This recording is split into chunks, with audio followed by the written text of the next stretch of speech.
اللہ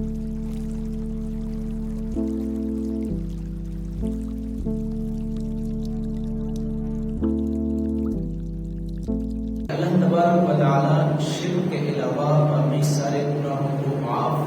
فرما دیتے ہیں سوائے شرک کے،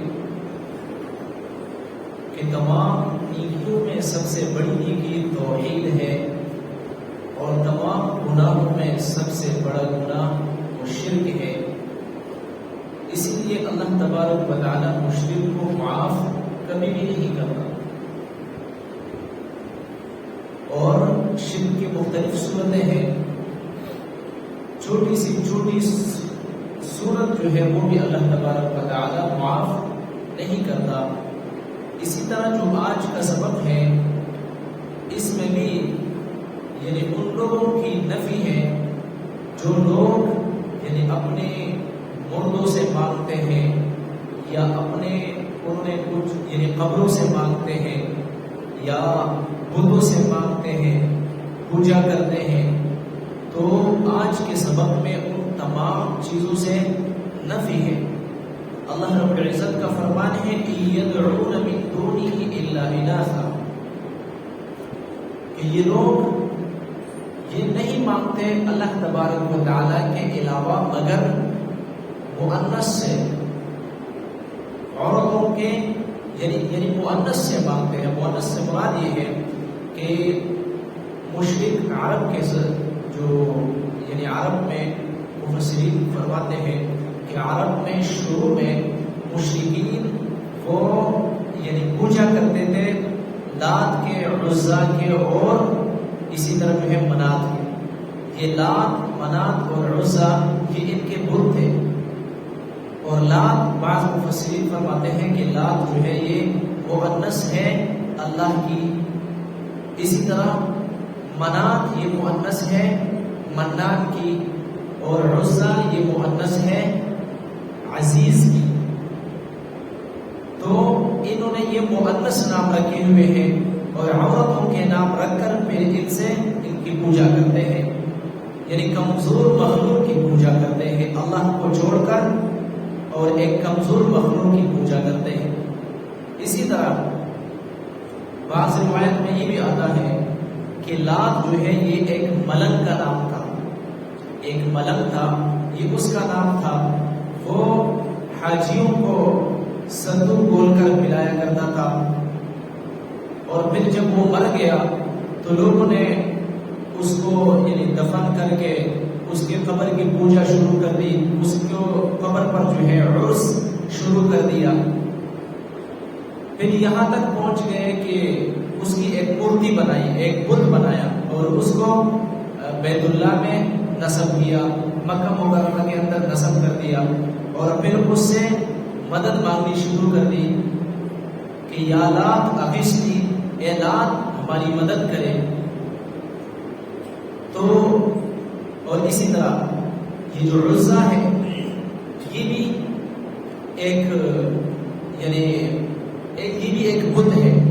تو اس جو عزا ہے اس کی ایک پری تھی،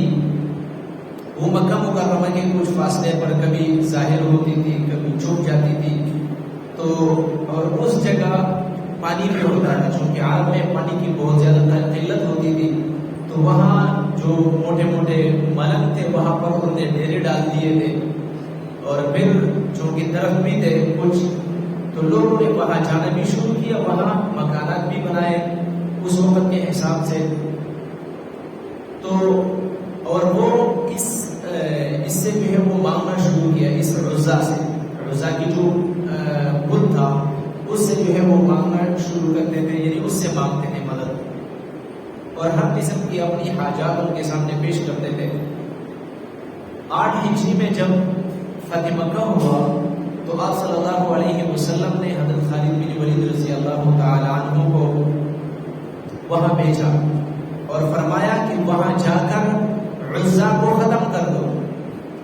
اس لیے کہ مجھے اس کی پوجا سے تکلیف ہو رہی ہے۔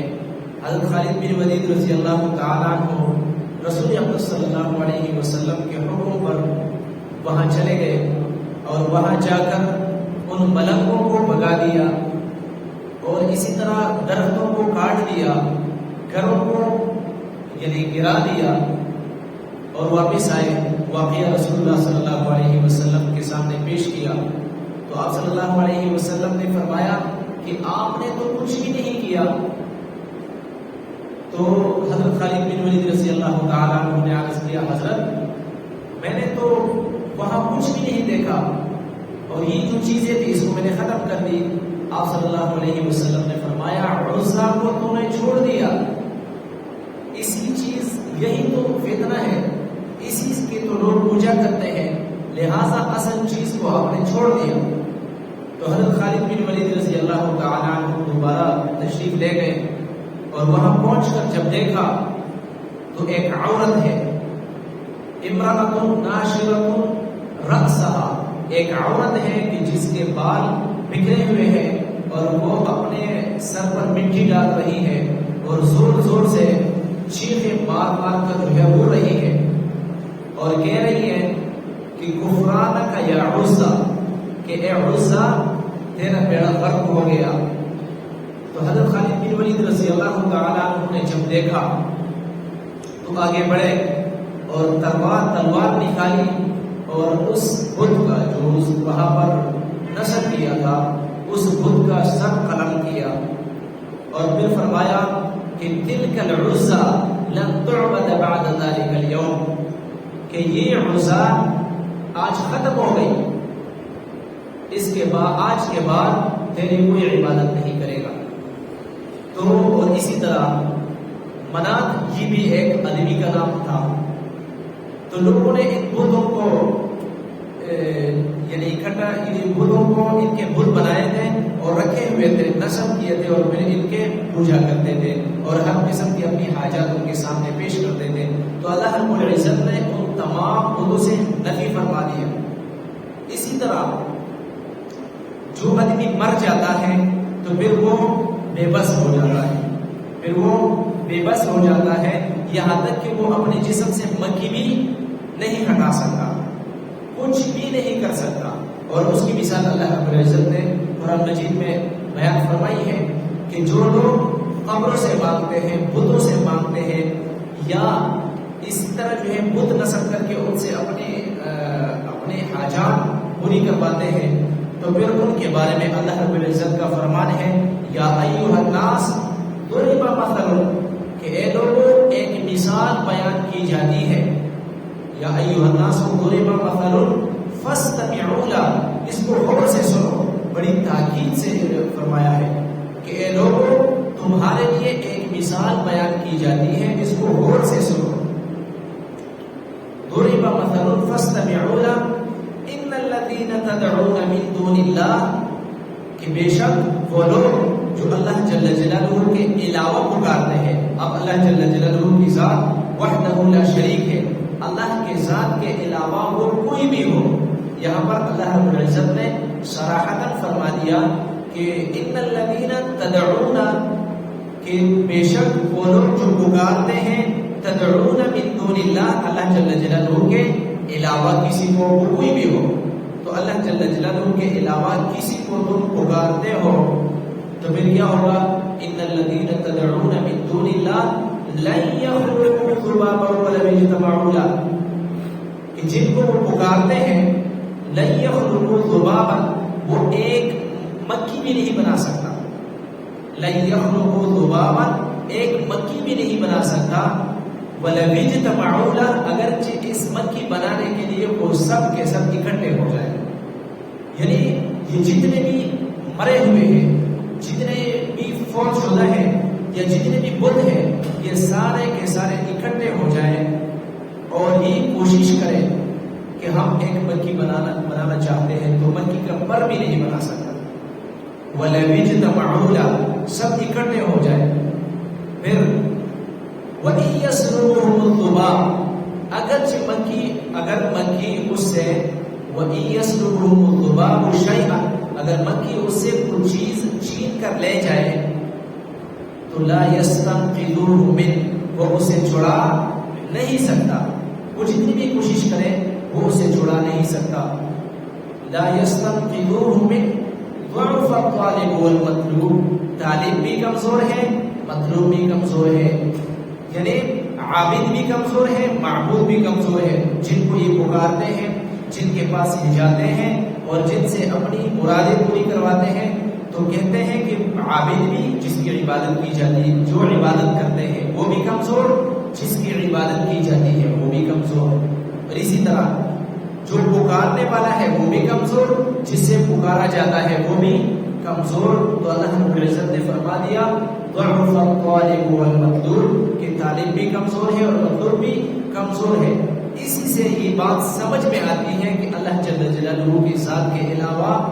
کوئی ذات داتا نہیں، کوئی ذات دستگیر نہیں، کوئی ذات مشکل کشا نہیں، کوئی ذات حاجت روا نہیں۔ حاجت روا صرف اور صرف اللہ جل جلالہ کی ذات ہے۔ تو اللہ تبارک و تعالیٰ فرماتے ہیں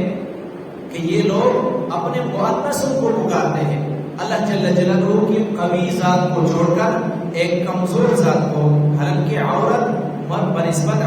مرد کے زیادہ کمزور ہوتی ہے، اور ایک نازک چیز کو پکارتے ہیں، حالانکہ وہ سب سے زیادہ کمزور ہے۔ اللہ جل جلالہ کی قوی ذات کو چھوڑ کر ایک کمزور ذات کے پیچھے لگے ہوئے ہیں۔ وَإِن يَدْعُونَ إِلَّا شَيْطَانًا مَرِيدًا، اور یہ پکارتے ہیں، وَإِن يَدْعُونَ، اور یہ پکارتے ہیں إِلَّا شَيْطَانًا مَرِيدًا، یہاں پر یعنی یہ لوگ ان مورتیوں کو، ان بتوں کو نہیں پکارتے مگر شیطان سرکش کو۔ مطلب اس کا یہ ہے کہ حقیقتاً میں، یعنی حقیقتاً تو یہ شیطان کو پکارتے ہیں، شیطان سے مانگتے ہیں۔ اس کا یوں مطلب ہے کہ براہ راست کوئی بھی شیطان سے نہیں مانگتا، براہ راست کوئی بھی شیطان کو اپنا معبود نہیں مانتا۔ سب یہ کہتے ہیں کہ ہم شیطان کو نہیں مانتے، وہ کوئی بھی ہو، لیکن در حقیقت وہ شیطان کی باتوں کو مانتے ہیں، شیطانی کام کرتے ہیں۔ تو اس کا مطلب یہ ہوا کہ یہ شیطان کو مانتے ہیں۔ مطلب یہ بات ہم خود اپنے گریبان میں جھانکیں اور سوچیں کہ کتنے سارے کام ہم ایسے کرتے ہیں جو شیطانی ہیں۔ ہم نے کبھی سوچا ہے؟ ہم نے کبھی بھی نہیں سوچا۔ جھوٹ بولتے ہیں یہ شیطانی کام ہے، بلکہ قرآن نے ان کاموں کو کرنے والے کو مشرک کہا ہے۔ وَإِنْ أَطَعْتُمُوهُمْ إِنَّكُمْ لَمُشْرِكُونَ، یہ یعنی تم شیطان کی پیروی کرو گے، ان کی اطاعت کرو گے تو تم إِنَّكُمْ لَمُشْرِكُونَ، تم مشرک ہو۔ اور یہ مشرک اس لیے کہا ہے کہ یہ کام ٹھیک نہیں ہے، یہ کام شیطانی کام ہے، رحمانی کام نہیں ہے۔ سنت کے مطابق اگر کوئی کام نہیں ہے تو سمجھو وہ شیطانی کام ہے۔ دعا ہے اللہ